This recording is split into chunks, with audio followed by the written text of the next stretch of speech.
নমস্কার বন্ধুরা, রিনার কিচেনে আপনাদের সবাইকে স্বাগত। আজকে আমি একটু গোটা লোটে করব। তার জন্য নিয়েছি 500 লোটে মাছ। আজকে গোটা লোটে করব, অনেক তো ঝুড়ো করেছি, এবার গোটা লোটে করব। আপনারা কে কেমন খেয়েছেন আমাকে একটু বলবেন। তার জন্য নিয়েছি মাছ ভালো করে ধুয়ে রেখেছি।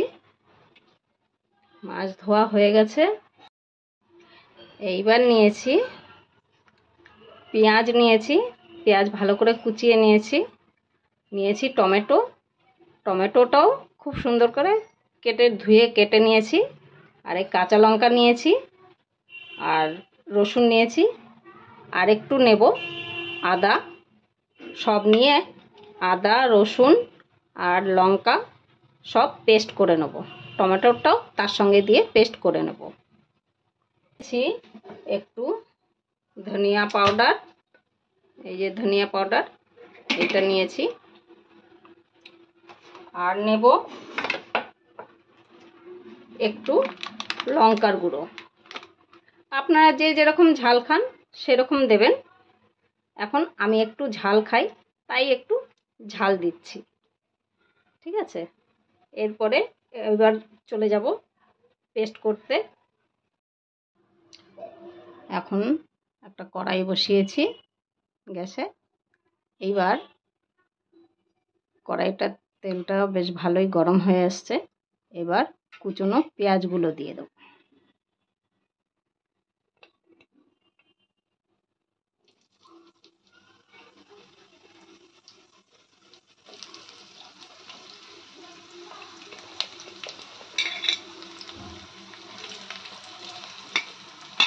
এতে কিছু ফোড়ন দিলাম না,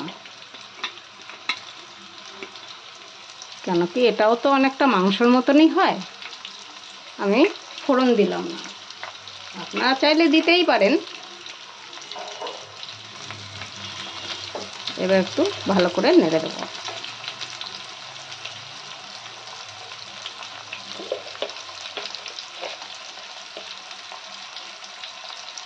এবার পরিমাণ মতন একটু লবণ দেব।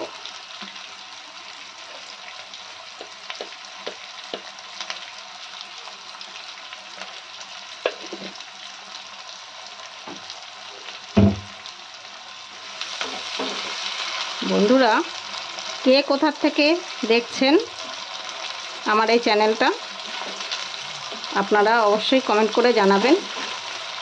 যে ফেসবুক থেকে দেখছেন কমেন্ট শেয়ার করে দেবেন। আর যে ইউটিউব থেকে দেখছেন সে একটু চ্যানেলটা সাবস্ক্রাইব করে দেবেন আর বেল আইকনটা অন করে দেবেন।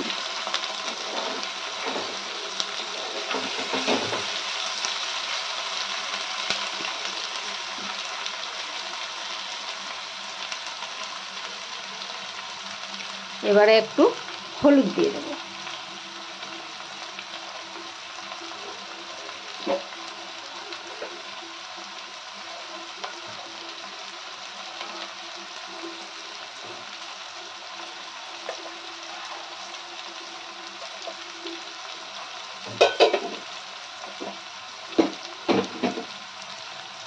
হলুদটা দিয়ে দিলাম।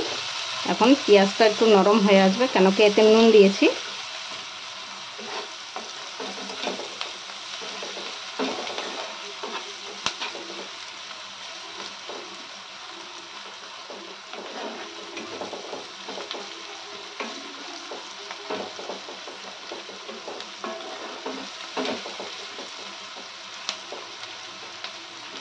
আর বন্ধুরা, আপনারা কে কোন কান্ট্রি থেকে দেখছেন আমাকে একটু অবশ্যই কমেন্ট করে জানাবেন, কেন কি তবেই তো ধন্যবাদ জানাতে পারবো।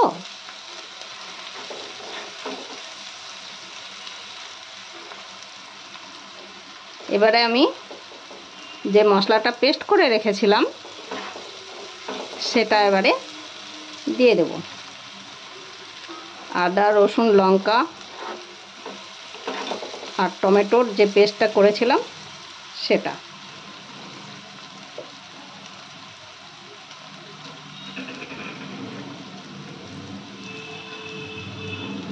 পেস্টটা দিয়ে দিচ্ছি।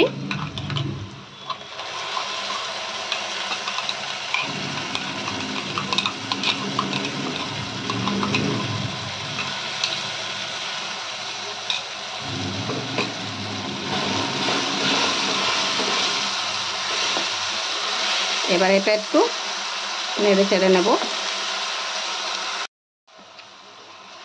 এবার একে একে সব মশলাগুলো দিয়ে দেব।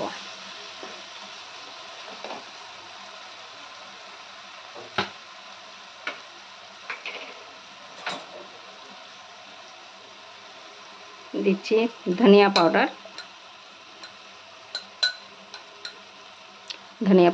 হাফ চামচ দিচ্ছি।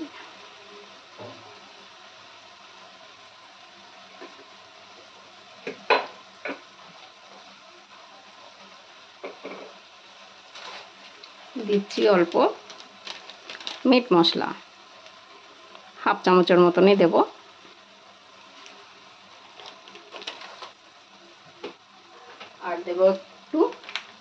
আর দেব এই লঙ্কার গুঁড়োটা। লঙ্কার গুঁড়ো অল্পই দেব, কেন আগে লঙ্কা দিয়েছি।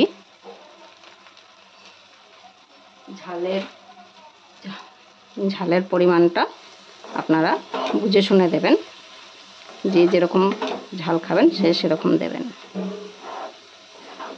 অনেকে তো অনেক কম ঝাল খায়, অনেকে বেশি ঝাল খায়। এবার এই মশলাটাকে একটু ভালো করে কষিয়ে নেব। মশলাটা যাতে না পুড়ে যায়, এই মশলা ধোয়া বাটির জলটা অল্প জল দিয়ে দিচ্ছি। এখন ভালো করে কষিয়ে নেব।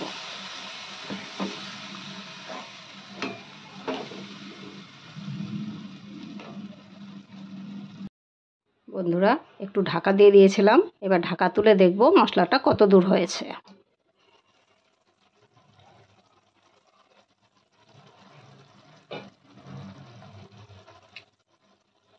তেল ছাড়তে শুরু হয়েছে। এবার আর একটু কষিয়ে নেব।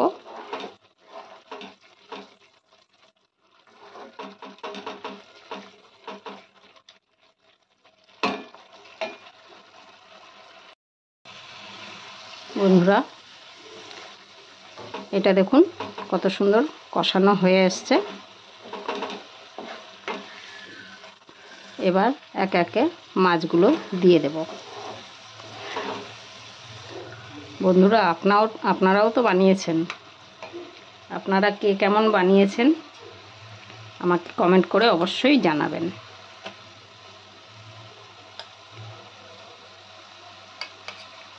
কেন অনেকে অনেক রকম বানান। আজকে আর আমার রেসিপিটা আপনাদের কেমন লাগলো সেটাও আপনারা কমেন্ট করে জানাবেন।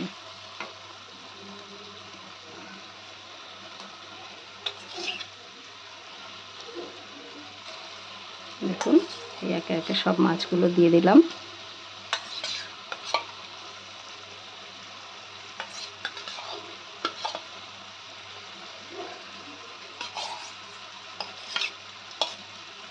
দিয়ে এবার একটুখানি মিলিয়ে নেব।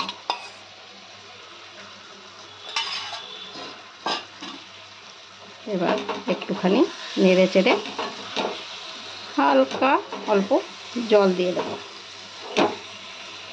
এমনিতেই তো এর থেকে জল বের হয়, অল্প একটু হালকা অল্প জল দিয়ে দেব।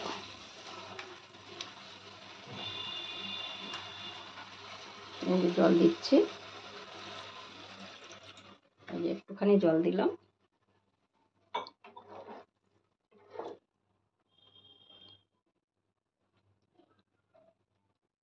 এবার ঢেকে দেব।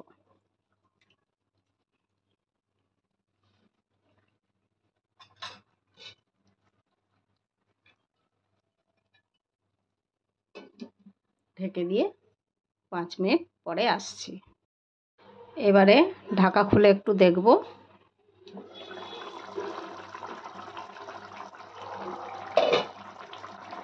হালকা একটু নেড়ে দেব।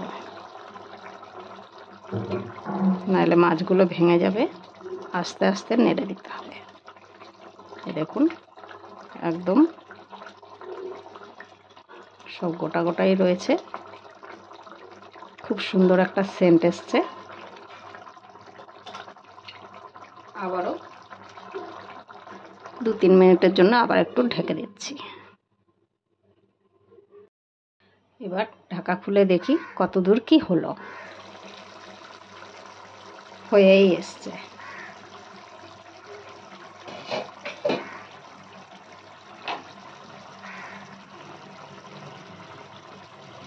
এই দেখুন সব গোটা গোটাই রয়েছে। এবার একটু গরম মশলা দিয়ে দেবো।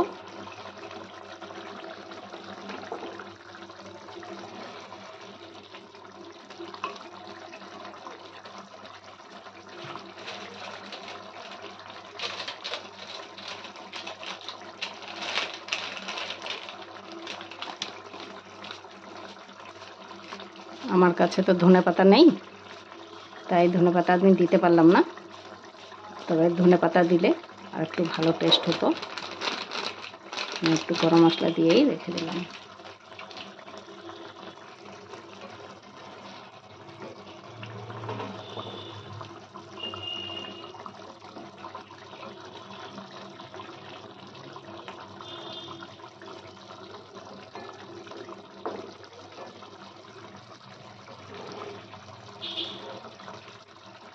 হয়ে গেছে। এবার আমি একটা বাটিতে ঢেলে নেব। দেখুন বন্ধুরা কত সুন্দর মাছগুলো একদম গোটা গোটা রয়েছে। এই যে দেখুন সব একদম গোটা গোটা রয়েছে। কালারটাও কত সুন্দর এসছে। একটু উপর দিয়ে যদি ধনেপাতা দেওয়া যেত আরোই সুন্দর হতো। আপনাদের কেমন লাগলো একটু কমেন্ট করে অবশ্যই জানাবেন। তাহলে দেখা হচ্ছে আগের ভিডিওতে। নমস্কার।